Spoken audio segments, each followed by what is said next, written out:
Bonjour à vous, il me fait grand plaisir aujourd'hui de vous présenter Anne-Julie. Anne-Julie Morand est en fait une ostéopathe, mais qui a un parcours qui, sur certains abords, ressemble un peu à mon parcours. Anne-Julie, bonjour. Bonjour. Alors, quel est ce parcours dont je parlais justement?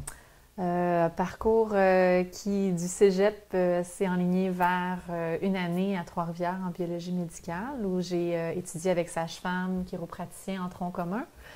Fil en aiguille, ne voyant pas nécessairement un avenir avec ce diplôme-là, je suis revenue à Montréal. J'ai appliqué en psychologie et je suis rentrée directement en majeure en neuropsychologie, comme ils m'ont crédité mon année de Trois-Rivières. Donc, ça m'a amené à faire des cours spécifiques sur les comportements humains, sur le stress, sur les hormones, sur la psychologie de l'abnormalité. Donc, tout ça, normalement, menait vers de la neuropsycho ou un doctorat en psychologie. Et fil en aiguille, à l'époque, je travaillais dans un restaurant et j'entendais parler d'ostéopathie. Je cherchais un petit peu vers quoi je voulais continuer après mon bac. Et je suis allée voir finalement une soirée d'information sur l'ostéopathie. J'ai réalisé que ça répondait à mon besoin d'adresser la globalité de l'individu dans sa santé. Donc, ça m'a amené à faire ma formation à temps plein au Collège d'études ostéopathiques de Montréal. On était dans les premières promotions temps plein validées par l'Université de Wales au Royaume-Uni. Et de là, mon mémoire de recherche a porté sur l'influence de l'ostéopathie sur le stress perçu chez les proches aidants. Donc, finalement, mon bac en neuropsycho avait sa place dans mon parcours pour ramener tout ça dans l'aspect intégratif entre le corps et l'esprit. Et maintenant, l'aspect corps-esprit est à la mode, mais en 2000-2002, c'était le tout début Oui. des études en neurosciences pour mieux comprendre les capacités de résilience, d'adaptation, les raisons de pathologie, de maladies, des balancements chez les gens. Donc, ça m'a amené vers ça. Et c'est sûr que maintenant, j'ai ma clinique où je traite des gens depuis Equanity. déjà... Oui, Equanité, qui est basée sur le thème d'équanimité à âme égale, où on essaie d'être justement dans un équilibre entre le corps et l'esprit. Une équipe en unité, donc on a psychologue, acupuncteur, ostéopathe à la clinique, physiothérapeute. On travaille aussi beaucoup avec des thérapeutes à l'extérieur de la clinique en intégratif. On essaie donc d'innover de ce côté-là pour vraiment, pour chaque personne, essayer de trouver la voie de la solution, responsabiliser le patient par rapport à sa santé, par rapport à ses choix, par rapport à ses habitudes de vie qui ont un impact tant physique, mental que alimentaire et exercice physique sur sa santé. Et voilà, ça m'amène à enseigner aussi en ostéopathie dans le cursus régulier à temps plein à Montréal, à Vancouver. Et fil en aiguille aussi, j'ai eu l'espace, la plateforme pour développer des cours postgradués. Un en obstétrique, en santé de la femme, en tout ce qui est préconception, grossesse, postpartum. Et un qui est plus sur les neurosciences appliquées à l'ostéopathie. Donc Dans lequel j'ai le plaisir d'ailleurs de collaborer. Oui, dans lequel j'ai la chance de t'avoir pour ramener beaucoup d'informations par rapport à la neuropsycho, par rapport à l'implication justement de travailler ensemble en équipe. À outiller les patients par rapport à leur potentiel d'autorégulation. Puis, de ces deux cours-là que j'ai créés autour de ma deuxième grossesse à moi, ça m'a amené à enseigner partout dans le monde, en fait, aux ostéopathes, à des médecins, à différents intervenants, maintenant dans des symposiums, des colloques, dans les universités, maintenant l'Université de Montréal, l'Université McGill bientôt. On me demande de venir vous voir et parler comment on peut travailler davantage avec les ostéopathes. Donc, il y a une ouverture qui est en train de se faire pour notre profession. Et dans l'aspect international dans le monde aussi, vers notre profession. Donc, je suis bien heureuse d'y contribuer. C'est super. Écoute, comment est-ce que tu pourrais décrire l'ostéopathie? Parce que pour beaucoup de personnes, c'est encore quelque chose de relativement étrange. Moi, j'en fais mes habitudes, ne serait-ce que parce que j'ai épousé une ostéopathe. Mais en fait, comment est-ce que tu décrirais l'ostéopathie? Parce que quelque part, je vois les effets que ça peut faire. J'aurais quand même de la misère, d'un point de vue scientifique, à pouvoir le décrire. C'est sûr que le modèle biopsychosocial actuel, scientifique, permet de comprendre que d'abord, le fait que nous sommes ensemble, que je te regarde, il y a dans tes cellules une reconnaissance de qui tu es, donc il y a un aspect placebo de vouloir prendre soin d'eux, d'être en ouverture, en intention juste, qui déjà a un impact dans l'aspect relationnel thérapeutique. L'ostéopathie en soi, pour faire un historique bref, date de 1874. Andrew Taylor Still, médecin omnipraticien à l'époque, père de ses enfants, remet en question les démarches médicales de l'époque qui étaient beaucoup plus barbares, beaucoup plus intrusives que maintenant. Revient dans ses livres d'anatomie, dans des dissections, dans la recherche de la cause derrière les dérèglements. Et développe ostéopathie, donc ostéon de structure, pathologie des structures, et développe à Kirksville, au Missouri, la première école d'ostéopathie qui a été reconnue par les États-Unis comme une approche de médecine. Donc, c'est sûr que moi, si j'allais aux États-Unis, je devrais refaire ma médecine pour être ostéopathe. Aux États-Unis, ils font leur cursus de médecine régulier et 1000 heures d'approche clinique manuel. Ici, au Québec, on est davantage autour du 4200 heures, ce que les recommandations de l'Organisme mondial de la santé. Donc, on est plus sur une formation qui englobe un 4 ans et demi temps plein, voire un 6 ans temps partiel, où on décortique la biomécanique, l'aspect musculaire, musculo-squelettique, l'aspect du système nerveux, neurovégétatif, l'aspect vasculaire au niveau des artères, des réseaux lymphatiques, au niveau de la moelle, du liquide céphalorachidien, au niveau de l'équilibre des pressions, au niveau des organes, au niveau des hormones, au niveau de la physiologie. Donc, c'est vraiment toute la machine derrière l'anatomie. Donc, c'est sûr que l'ostéopathie, simplement pour les patients, je vais leur dire que je suis comme un ingénieur du corps humain, que par rapport à une problématique donnée, je vais essayer de les comprendre eux dans leur contexte de vie, dans leur historique aussi, comment cette douleur-là est apparue, suite à quoi, suite à quelles circonstances psychologiques, environnementales, affectives, physiques. Et de là, on va essayer de mettre tout ça en contexte pour pouvoir trouver une solution qui peut être mécanique locale, qui peut être adaptative, régionale aux organes, aux artères, aux nerfs, aux muscles, qui peut être globale par rapport à l'individu dans ses stress, dans son manque de sommeil, dans les tensions accumulées, dans l'interprétation de son contexte de vie par rapport à cet événement-là. Donc, c'est très, justement, global et très spécifique à la fois. Et c'est ce qui fait que des fois, ça peut sembler abstrait, mais pour nous, c'est toute une démarche de réflexion et de méthodologie qui est très concrète. Puis c'est dans ça qu'on réfléchit, qu'on remet en question, qu'on cherche des liens, qu'on cherche des causes. Et on travaille justement autour du patient à l'informer, à lui permettre de se réapproprier son corps, à lui permettre de sentir ses tissus, de réfléchir par rapport à son état. Et là-dedans, de trouver des solutions, des fois, rapidement, d'autres fois de référer quand c'est nécessaire pour des évaluations médicales, pour d'autres interventions, pour d'autres thérapeutes, d'autres intervenants aussi, pour mieux rééduquer ou pour mieux, justement, écarter d'autres causes pathologiques. Souvent, quand on parle des médecines qui ne sont pas à base de la pharmacologie ou de la chirurgie, on parle de médecines qui sont alternatives. Je n'aime pas ce mot-là. Non. Moi, j'aime le terme de complémentaire. Tout à fait. En fait, j'aime beaucoup l'ostéopathie dans le sens que ça permet d'avoir une vision qui vient compléter des choses que d'autres professionnels ne feraient pas. Par exemple, il y a quelques mois, je me suis tordu 2 fois le genou en l'espace de quelques jours, dont une fois en me rendant à ton cours en neurosciences, justement. Et c'est certain que le traitement, bon, premièrement, il n'y avait pas de déchirure, donc un médecin ne pouvait pas vraiment m'aider là-dedans, mais c'est certain que le travail qu'on a pu faire en acupuncture et en ostéopathie a permis, en fait, de retrouver l'intégrité de mon genou. Exact. Donc, c'est sûr que l'ostéopathie, dans des chutes mineures, comme dans des réalités chroniques, va permettre de redonner des axes, de redonner des points d'appui juste au corps.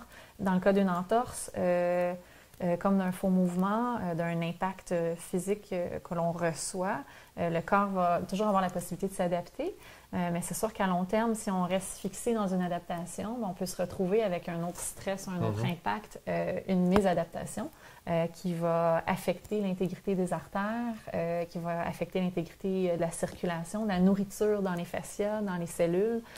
Donc, c'est sûr que le corps à long terme va finir par témoigner de ces problématiques-là par des symptômes douloureux, par des troubles d'insomnie, par des débalancements psychiques ou digestifs ou de posture. Donc, ça peut aller dans différentes couches du corps s'exprimer. Puis nous, on reçoit cette information-là, on l'analyse, on la décortique, puis on la relie justement à toute cette réflexion-là. Je crois, tantôt tu parlais des effets placebo. Moi, je suis fasciné. Tu sais, je vis à la campagne et, par exemple, il y a quelques jours, j'ai fait une série de semences à des endroits, en fait, où on avait travaillé l'herbe pour pouvoir planter du trèfle. Et en fait, le trèfle, c'est une petite graine qui va venir rester bien gentiment, même s'il y a du soleil, même si on est dans une période en fait où techniquement on pourrait voir fleurir le trèfle. Le trèfle, comme toutes les autres plantes que je planterai au niveau de la graine, va rester à dormir pendant tout l'hiver. Et ce n'est qu'au printemps qu'il va sentir que c'est le moment d'éclore.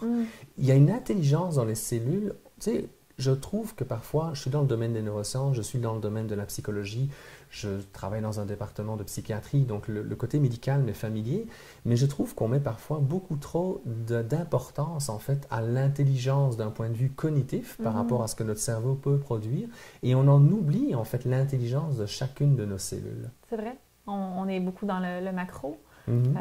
Juste la pensée de Descartes, de décortiquer l'humain dans tout ce qui est matérialiste, a perdu la vision globale de connexion entre les cellules, de nous par rapport à notre environnement, par rapport à notre macrocosme. Donc, c'est sûr que les saisons ont un impact sur notre énergie.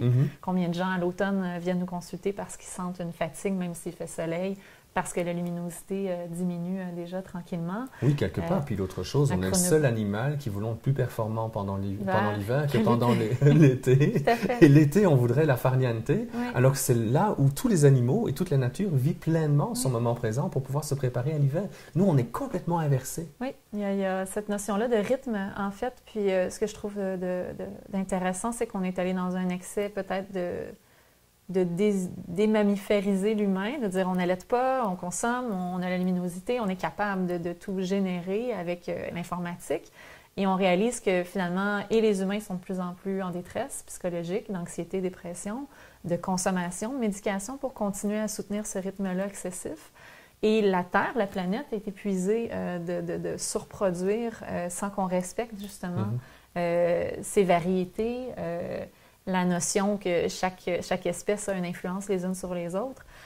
Donc, on dénature finalement. Si on se dissocie tellement de la nature, on se dénature, puis on voit qu'il y a de la pathologie, de la maladie qui s'installe.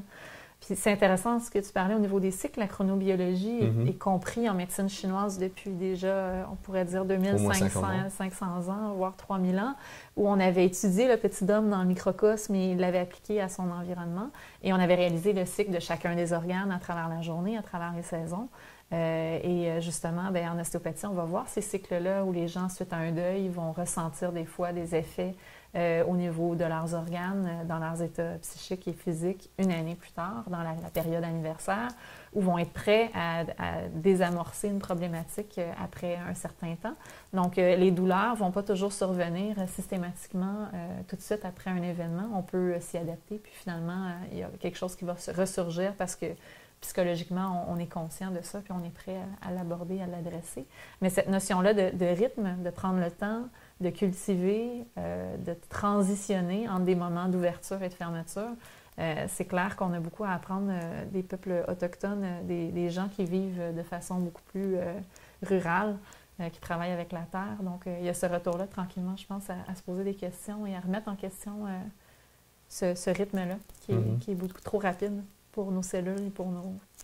Et de manière, en tout cas pour moi, de manière assez évidente, autant j'ai fait ce choix de quitter la ville pour venir vivre à la campagne et de retrouver une vie beaucoup plus en équilibre avec la nature tout autour de moi, autant je me rends compte que je peux produire plus.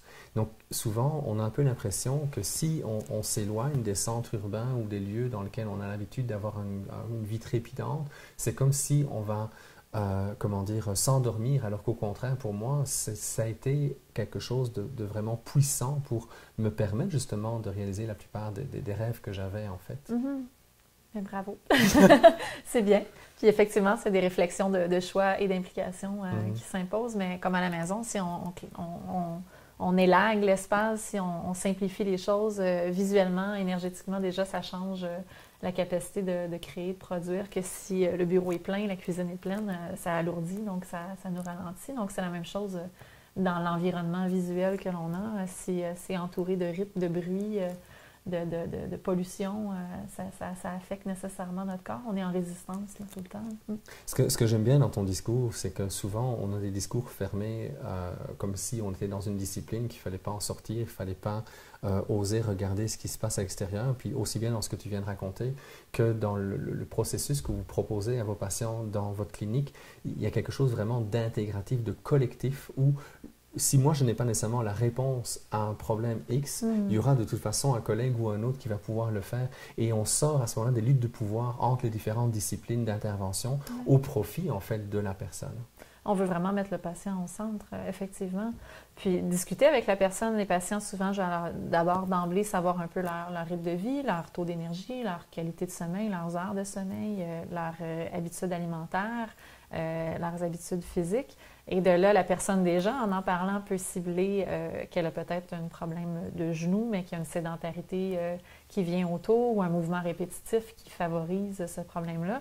Donc, on n'est pas comme un mécanicien qui reçoit le corps comme un véhicule et on répare et bonne chance en espérant pas trop vous revoir, parce que c'est un peu la logique en ostéopathie, c'est de redonner les clés de la santé, de repartir la machine, de redonner le potentiel à l'individu.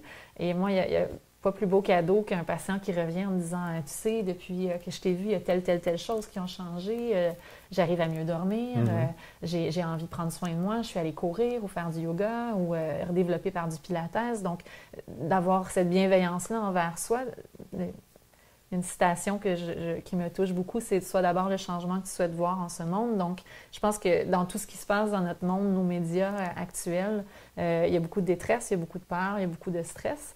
La seule personne sur laquelle on peut agir, c'est nous. Donc, de ramener les gens à cette réflexion-là intrinsèque, de faire un check-in personnel, quotidien, d'engagement vers soi et de voir comment je peux prendre soin de moi au quotidien, étape par étape, à partir de tous ces petits éléments-là, avec bienveillance, sans que ça devienne un stress ou une intransigeance.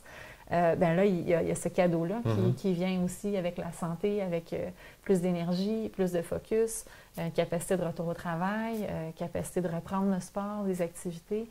Donc, c'est ce qu'on veut, que les gens soient bien en eux-mêmes et qu'ils sentent qu'ils ont le pouvoir finalement d'agir, qu'ils ne soient pas un peu passifs par rapport à tout ça. OK. Ben, écoute, je te remercie, Anne-Julie. On va se retrouver en fait dans d'autres capsules où on traitera de différents outils ostéopathiques qu'on peut utiliser justement pour arriver à un mieux-être pour soi ou pour la famille, nos enfants en question. Donc, au revoir. Merci.